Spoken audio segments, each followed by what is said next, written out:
Good day, Sai Ram everyone, and welcome to July 2020's edition of our Region 5 Souljourns. Today, we're joined by Vishaal Parmar. Vishal is the Young Adults Coordinator for the Sai Centre of Bolton, and he's also the Region 5 Young Adults Coordinator. Vishal is a familiar face at our regional programmes, where he's often either playing tabla, singing, or helping out with the stage management or the PA. Vishal is a mechanical project engineer, and I'm really looking forward to finding out about his relationship with Swami and how he connects to Swami. Sai Ram, Vishal. Sai Ram, Sanjay bhai, how are you? I'm doing very well, thanks. How are you? Yeah, I'm good, thank you. Good. I'm looking forward to today's Souljourn session with you, definitely. Yes, definitely. Thank you so much for the opportunity, for letting me actually do this. I've been really looking forward to it. Brilliant. Well, in that case, let's get going. So, first question. When did you come to know about Swami? So, Swami's always been a part of my family's life. More so when my grandma was around. She always used to take my eldest brother, Govind, to bhajans. And they would go week in and week out. And when she was close to passing away, she actually said to my parents that who's going to take Govind to bhajans. So because of that, we all started to go slowly to bhajans, including myself. Now, for me, when I was younger, I was known as the hyperactive child, so to say. Now, bhajans didn't really interest me as much because I was more of an active child. So sitting in one place really didn't work for me, Sanjay bhai, I'll be honest. But the way I found my love for bhajans and built my initial relationship with Swami was actually through the musical aspect. So though at the start I thought bhajans wasn't really for me, it actually turned out it was for me, because I had this passion and love for percussion instruments. I could never play percussion instruments before I started to go to bhajans, and I learnt it all while I was actually going to bhajans. So I built my initial relationship with Swami through music. Gosh, that's brilliant. So that's how he called you in. Yeah. But how did you, what happens to you, or what do you feel when you're playing tabla, or when you're singing your bhajans? How does that make you feel? It's just that, for me, it's that sense of enjoying, and for me it just plays a really big aspect, and that's where I really get to connect with Swami. So for me it's that connection aspect. So we all have our different ways of connecting with Bhagwan himself, and that's purely my aspect of connecting with him. So, okay, so you've connected with Swami. So how would you describe your relationship with Swami? Would you say he's more of a friend, or is he like a father figure, mother figure? What's your relationship like? Well, I definitely see Swami as a friend, because when you think of a friend, you see them as a character that you can go to in any situation, someone who's going to give you that humble and honest opinion on something. They're not going to kind of show you the blind eye to certain things and make you feel on top of the world. They're going to tell you how it is, and that's what makes you stronger at the end of the day.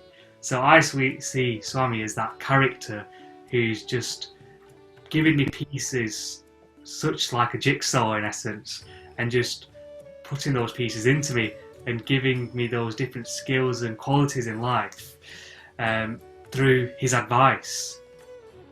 Okay, so as a friend or as a best friend, that implies there's like a two-way conversation. So you get responses from Swami. He answers your questions and your problems. Yeah. So one thing that I've noticed with Swami is that when you go to him with a problem that you may have, or something that's on your mind, he always times it out in a certain manner. He wants to kind of teach you a lesson, or give you something to take away from that situation itself. So the way I always kind of see it is like, this is the problem, and this is Swami giving you that solution. And in between that is the time that he's giving you, which I feel is a very special period, where he's giving you that time where he's trying to show you something, or trying to convey a message to you, saying that this is what you need to do next time to overcome this challenge if you ever face it again.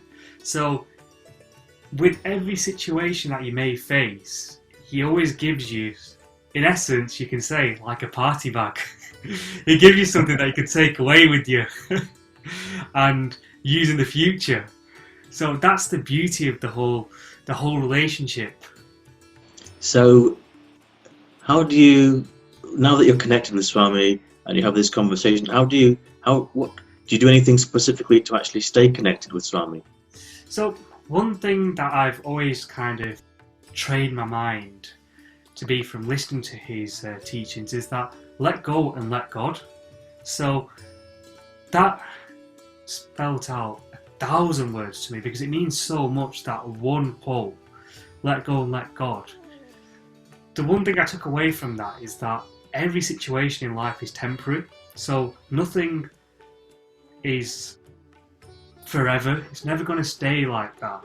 So with that, if you ever come to a challenge in your life, or there's an obstacle in the way of something that you want to achieve, that's not permanent. It's a temporary situation, and he's going to give you the light to actually overcome that issue.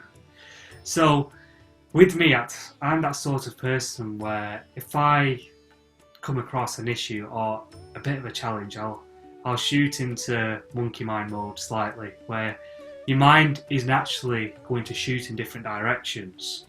So you will have that time, and everyone has that aspect about them, but we all show it in a different way. So when you go through that few minutes of madness, so to say, it's always good to then stop, realise, and then just remember, let go, let God. And this situation is temporary. He's going to give me a solution at the end of the day. He's not going to leave me to it. He's planned out that time, like I said before, that this is a solution. He's planned out that time from here in between for me to learn something from that and actually gain some sort of skill or quality. But he's going to see that through with me. Okay, so I can think of a couple of instances recently-ish where you've kind of like been put into situations that were new to you or maybe a little bit uncomfortable. That's when I know you were not too keen to speak in large groups of people and asked you to speak at Swami's birthday program. And the other one was at the retreat in the Lake District. You facilitated a workshop, which was something you'd not done before. So in terms of like real examples of challenges, how did you put what you've just said about let go and let God into practice, and how did that, just see if you could put it into something that people can understand, if you like. Well, that's a perfect example, I guess. Now, as I was saying before, is that when you're hit with something that puts you into an uncomfortable position or something that you're not usually used to, your mind's going to shoot off sometimes into monkey mind mode, where you do think of different things. Oh, why did Sanjeev ask me to do this? How do I persuade him to say I don't want to do it? And you have that moment of madness. We all have that moment of madness. But then, at the end of the day, it's not you who's asking me to do that. We've got to realise that it's Swami that's asking. So he's only asking you that for a reason. He's not just saying it like that. There's a reason why he's saying that, and he knows that that's potentially something that I'm uncomfortable with, and he's saying, no, Vishal, I want you to develop on that. I want you to become better at that. So because of that, I'm going to send Sanjay by your way as a bit of a challenge, and I want to see you overcome it. So not only is he a sort of person that will advise you, he also wants to push you out of your comfort spot to make you a better and unique character, and always make you realise that you are better than what you think you are. The only person that's limiting you is yourself. And that's the beauty of it again, is that he's trying to show you who you are. Amazing. So, very, very powerful words you've just said there. And part of me is thinking, well, okay, that's the Sai organization, but how do you relate that in the outside world? So I know you're a mechanical project engineer. So how does that? Can you apply the same thinking to your professional life as well? Yeah. Do you? I mean, it's all the same from different aspects. I mean, we can put all those different examples, even work examples, into these kind of this perspective of this cycle, so to say, where you have a challenge and you have that time in between before he gives you a solution for you to take something away.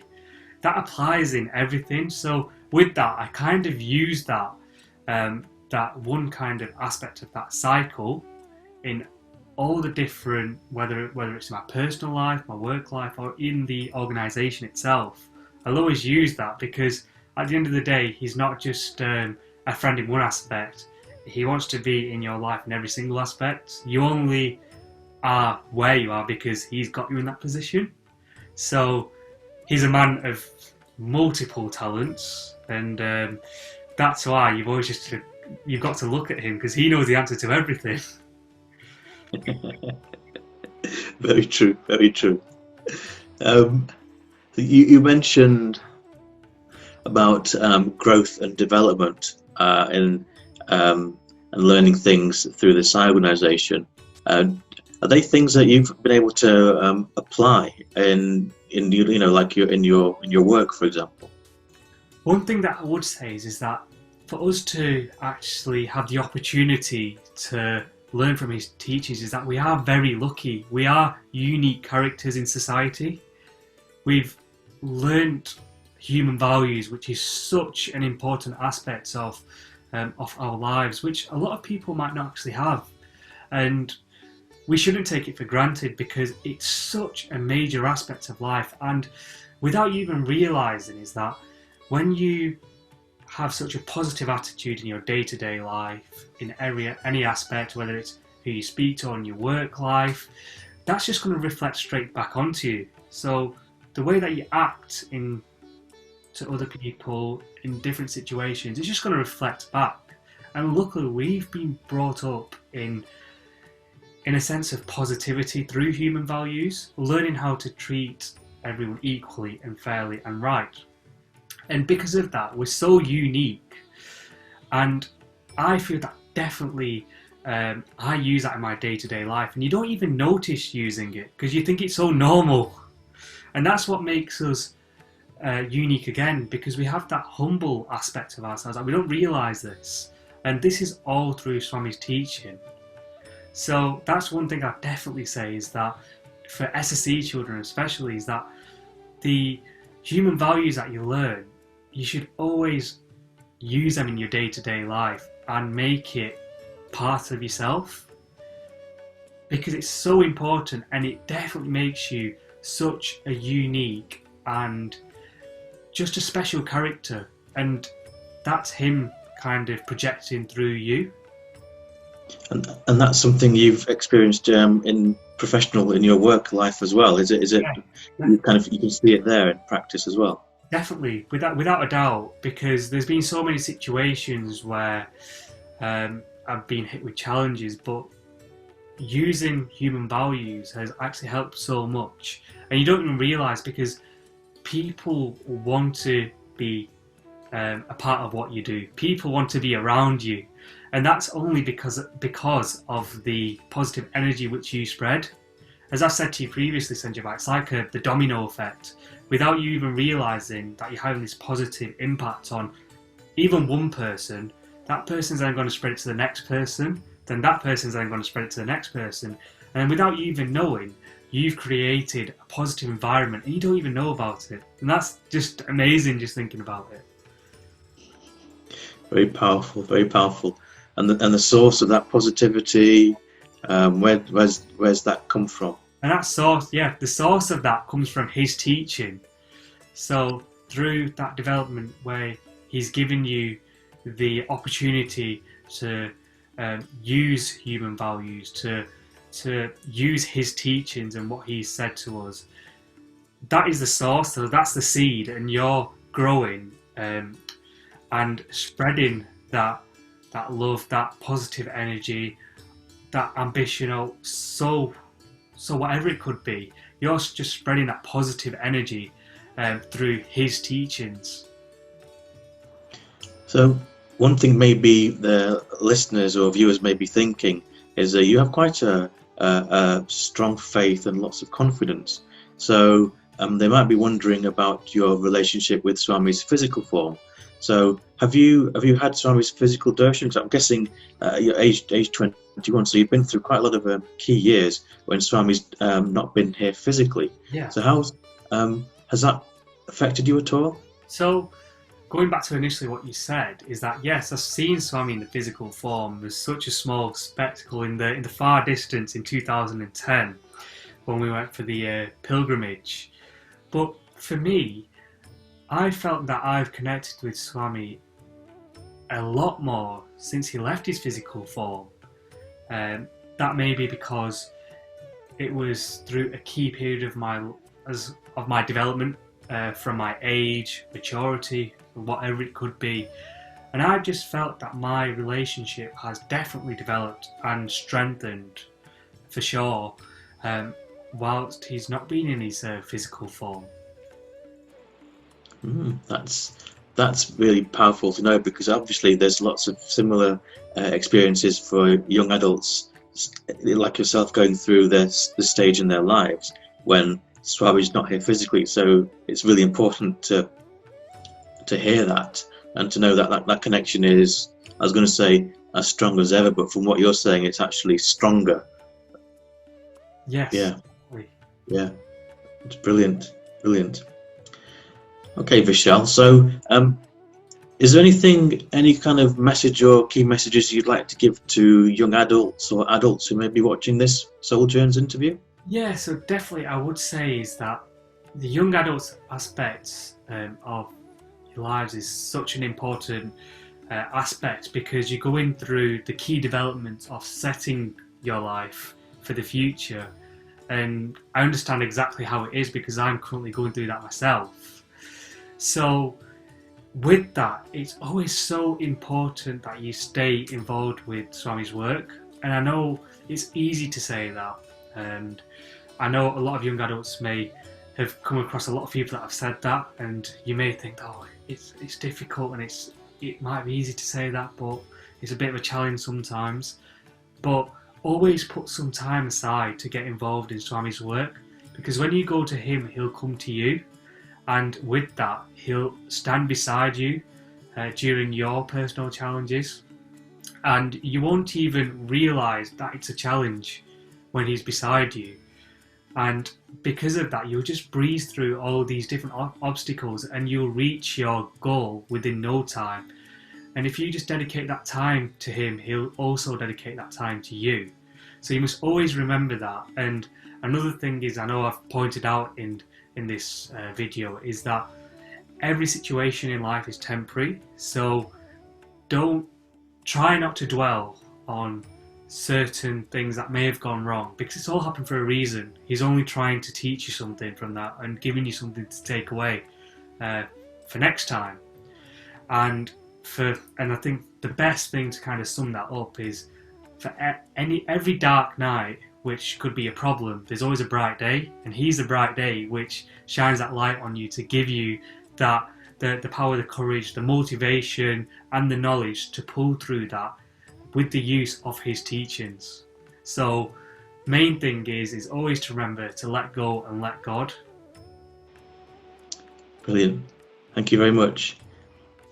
There was one thing that, as you were saying about the experience, that jumped out to me. It was like we were mentioning about making time for Swami.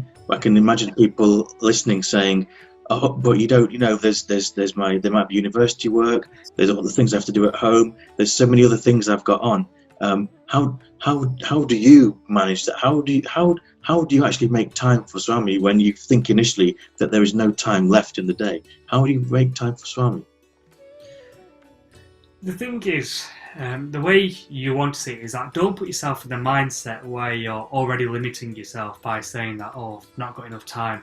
Because once you do that, then you automatically put yourself into a situation where you feel it's acceptable.